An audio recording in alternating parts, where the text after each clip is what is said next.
Hi everyone, welcome to my channel. My name is Kyra and I am here today to do an update video on my How I Witchy Bullet Journal.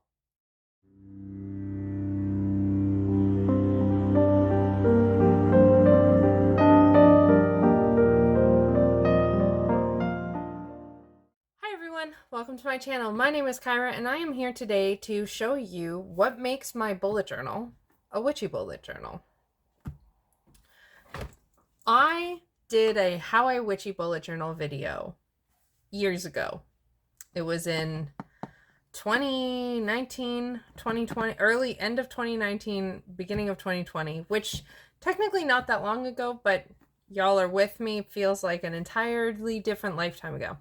Anyways, my sound quality wasn't good. My camera quality wasn't good. So I thought I would do an update on how I'm witchy bullet journaling, what that looks like today. If you want to see the cringe-tastic video that was, it is up above in the cards for posterity purposes.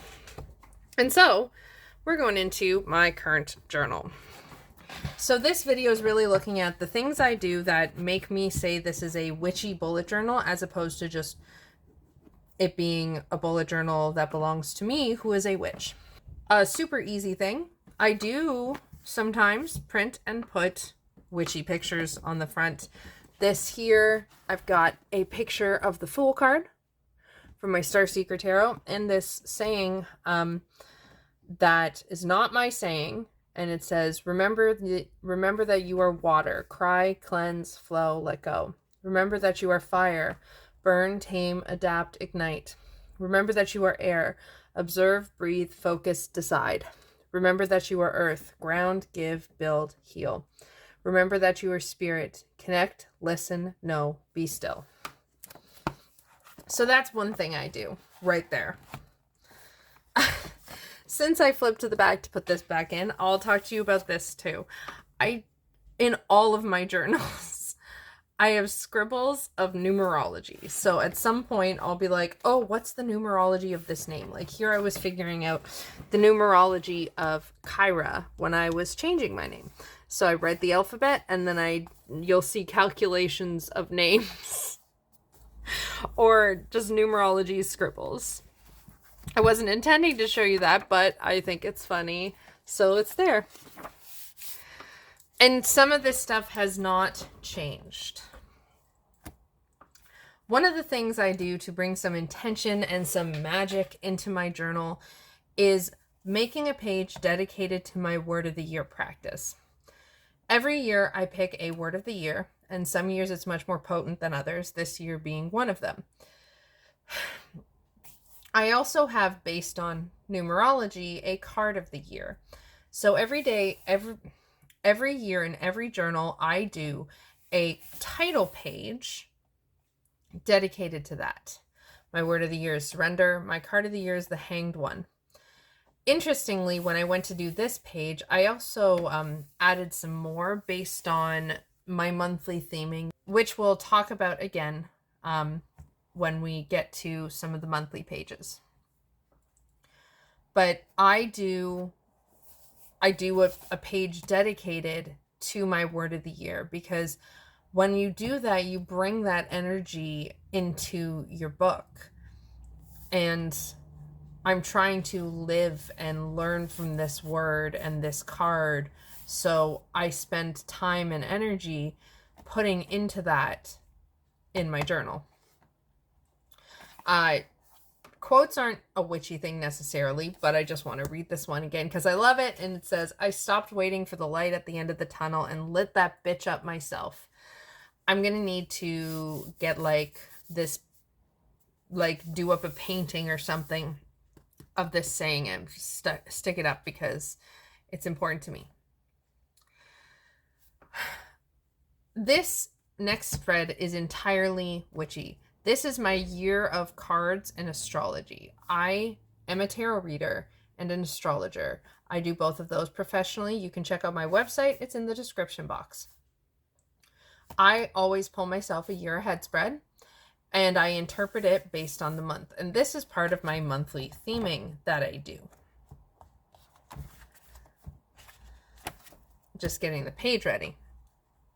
So I have a spread here entirely for it, where I have a box for 2 boxes for each month.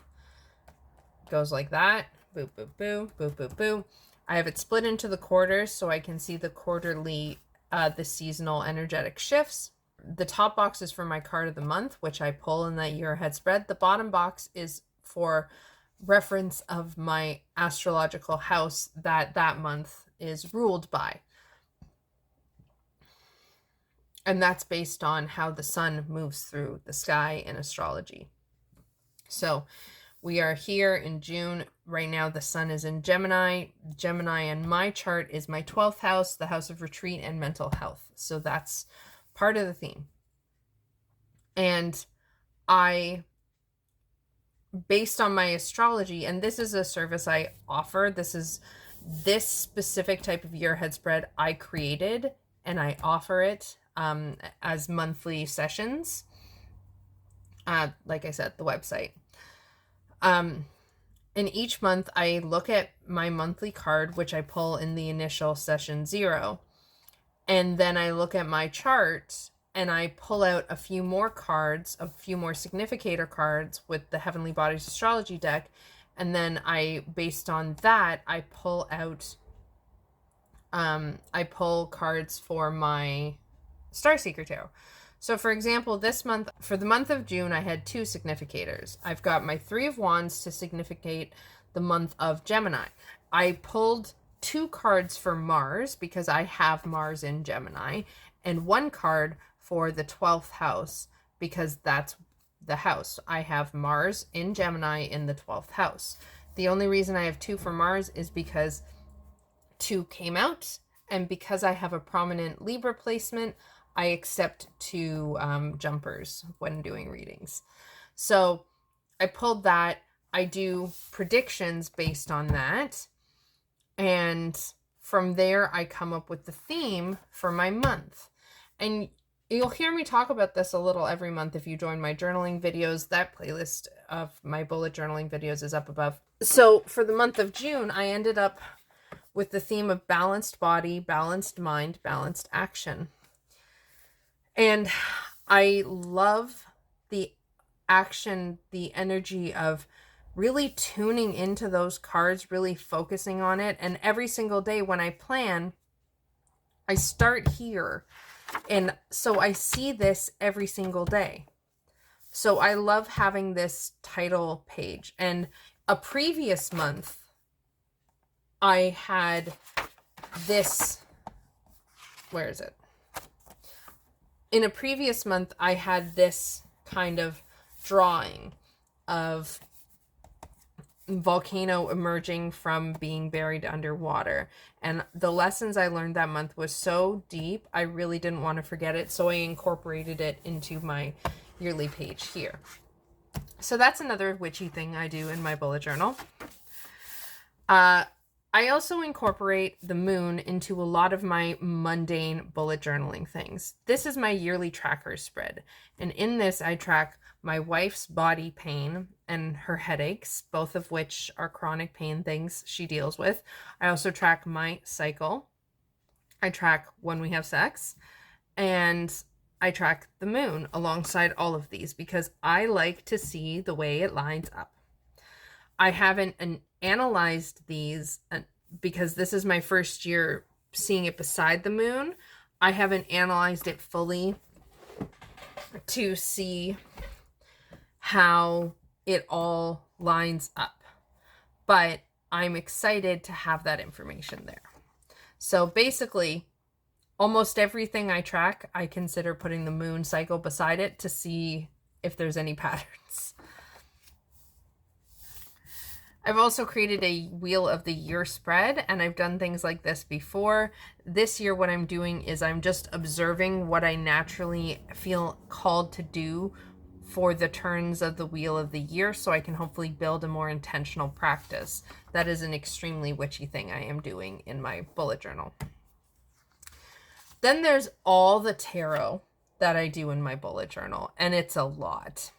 So I track my daily pulls. That's what this is. I pull a card every day. Occasionally I'll miss and I'll put a little like X because life happens.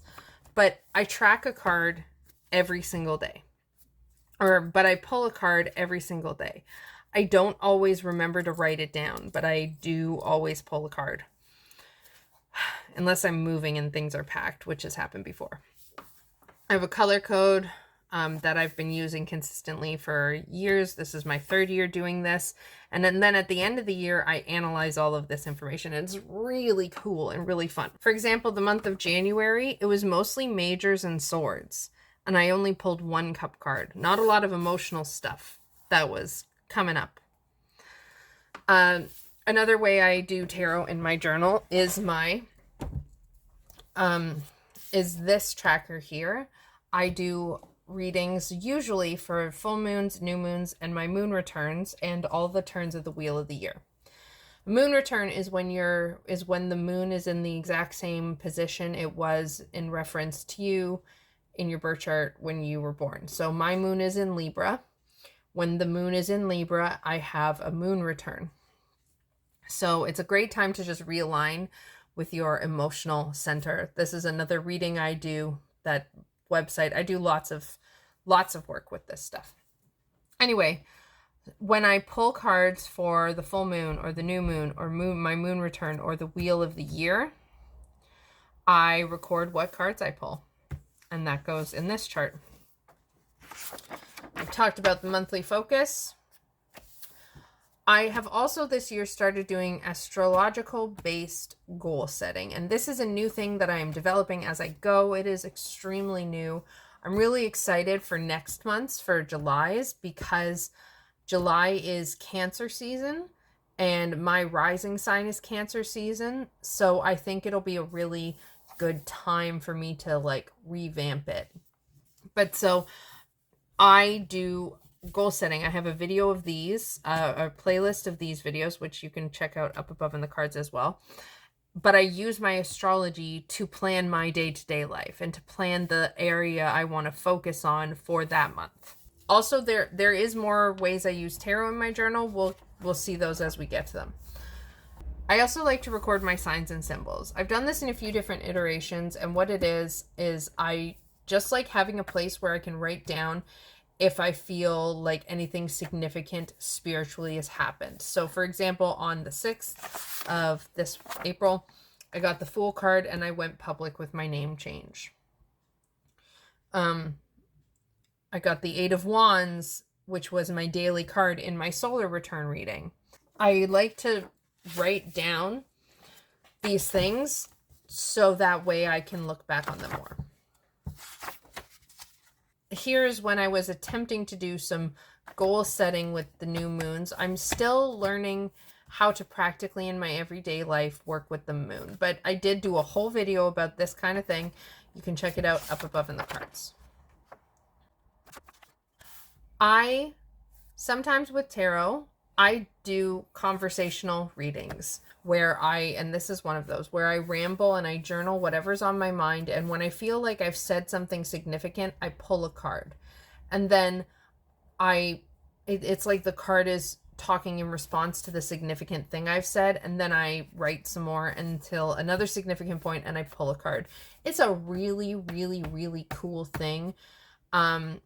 If you're interested, I might be willing to do a live reading like that to show you how it works, but it's fabulous and I love doing it, and this is one of those times.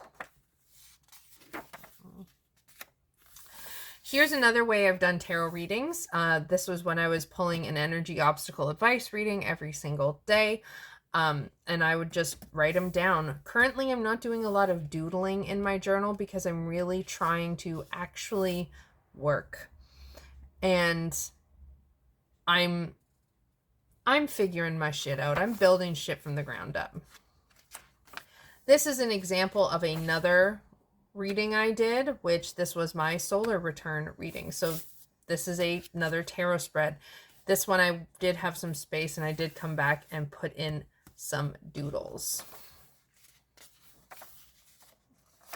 Mercury return reading. This one I kept pretty plain, but I could very well come in and add some doodles here, which I might still do one day. This entire spread is entirely tarot readings. I've got the daily pulls, and I did a root chakra check-in reading. More tarot readings. I take notes on the books I'm reading, both mundane and magical. So Anatomy of a Witch. Moon return reading. I do my predictions reading and my full moon reading. So that's what this is. Here's my full moon. Here's my predictions for the month of May.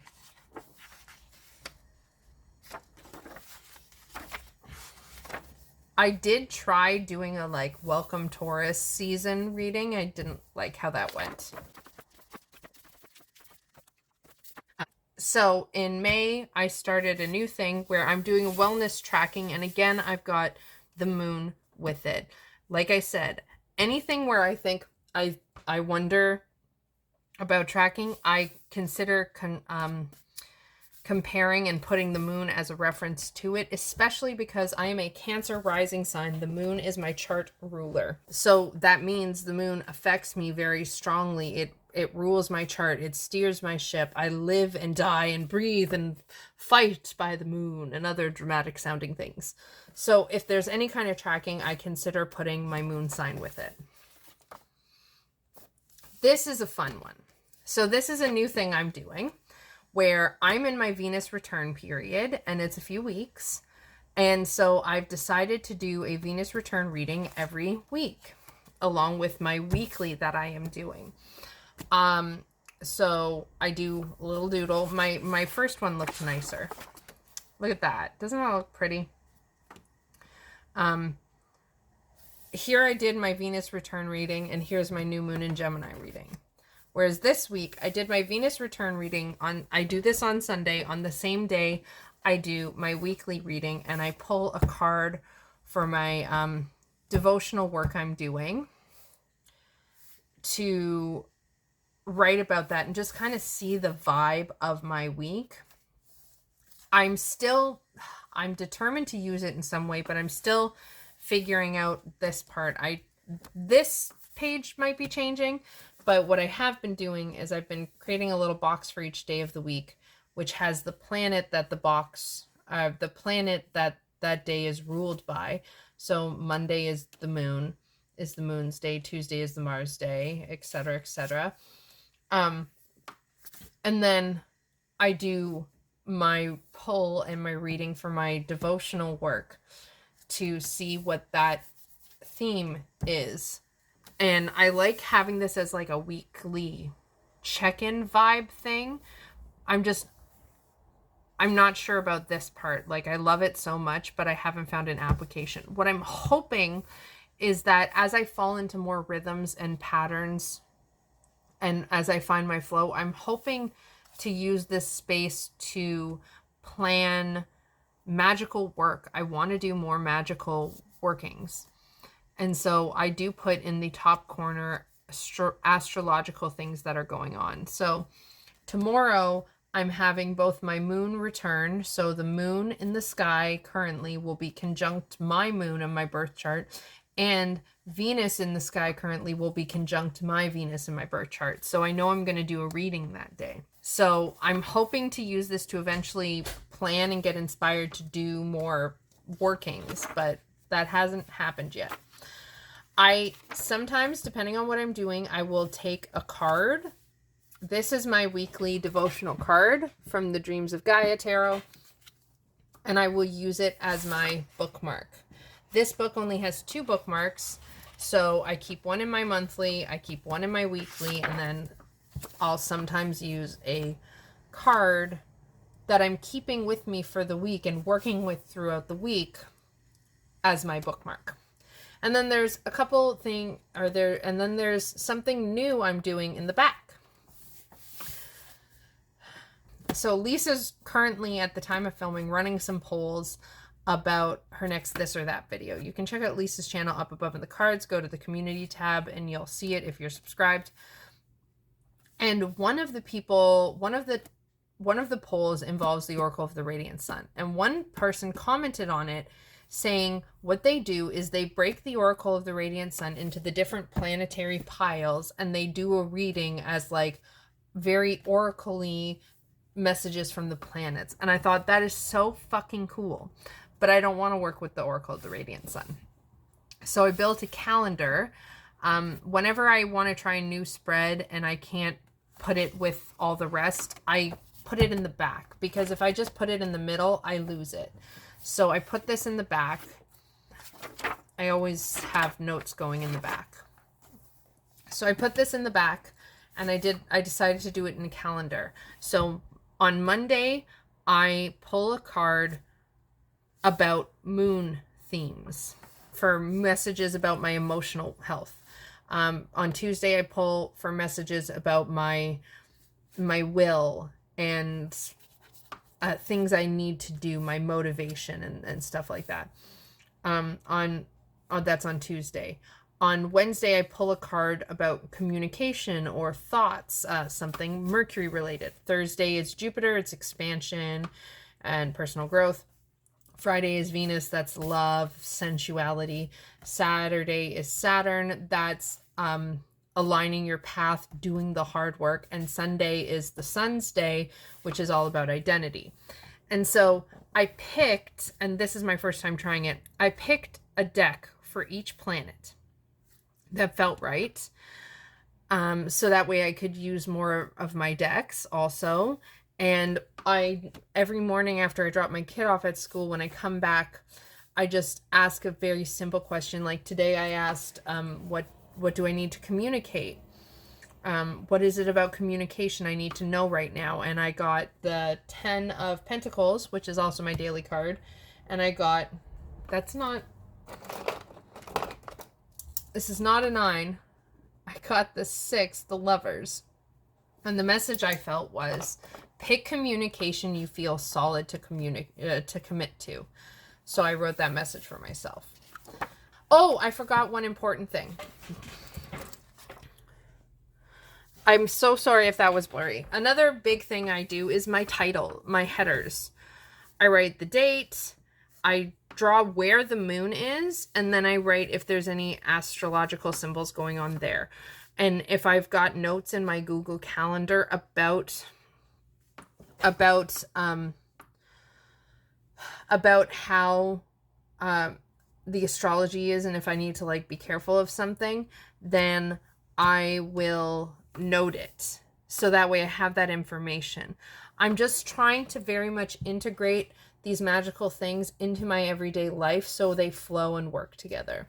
And that's what this journal is. This is my journal. I use this. This is my planner, but it is a magical tool. And it is the #1 magical tool in my practice that I use as well. So that's it. That's your updated video of examples of how I do how I bring witchiness into my bullet journal. I hope you enjoyed it. Let me know in the comments down below if you add any witchy flavor to your bullet journal. Were you particularly inspired by anything? I'd just love to hear from you down there, and it really helps me out.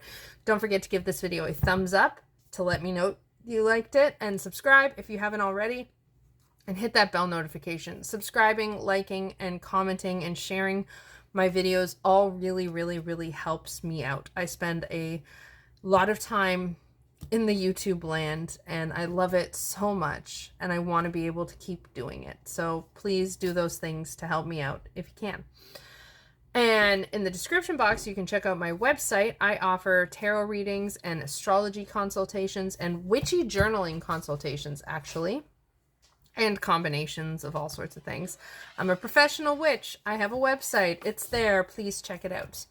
And other than that, I'm going to let you go, and I will see you again soon. Lots of love. Bye.